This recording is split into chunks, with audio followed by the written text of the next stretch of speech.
There are not two sides to bigotry, and there are not two sides to hatred. And if you choose to march with a flag that symbolizes the slaughter of millions of people, there are not two sides to that. The only way to beat the loud and angry voices of hate is to meet them with louder and more reasonable voices.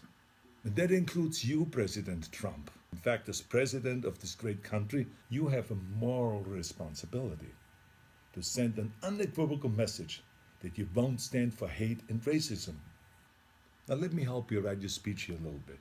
As President of the United States and as a Republican, I reject the support of white supremacists.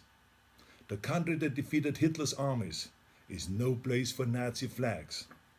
The party of Lincoln won't stand with those who carry the battle flag of the failed Confederacy. Was that difficult? You see, I told you. I have a message to the neo-Nazis and to the white nationalists and to the neo-Confederates. Let me be just as blunt as possible. Your heroes are losers. You're supporting a lost cause. And believe me, I know the original Nazis. I was born in Austria in 1947, shortly after the Second World War. And growing up, I was surrounded by broken men who came home from the war filled with shrapnels and guilt, men who were misled into a losing ideology.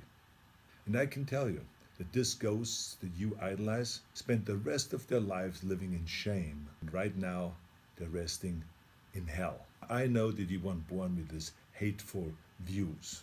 No one is. But the truth is, it's never too late to make the choices, to learn and to evolve, and to understand that all human beings have equal value.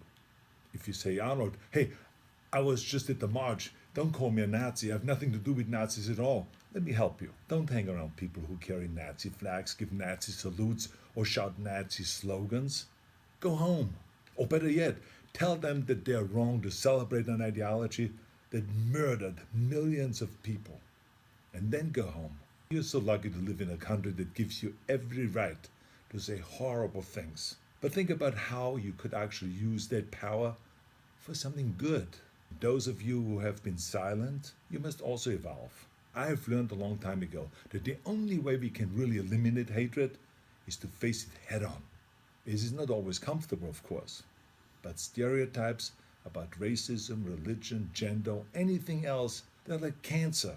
If you had a tumor, you wouldn't quietly hope that it slowly disappears. You would zap the shit out of it with all the chemotherapy and cut it out and try every experimental treatment until it was gone. But this is no different. I mean, this is a difficult time for our country, of course. But I know that if we all have the courage to do something about it and to do the right thing, we come out stronger in the end. I've already donated some money to the Simon Wiesenthal Center, named after a great Nazi hunter, who I was lucky to call a friend. And I hope that you will join me by supporting your favorite anti-hate organization. Let's all commit right now to leaving the terrible ghosts of the past in the trash heap of history. That's where they belong. Now share this video if you think that hatred has no place in America. Let's terminate hate.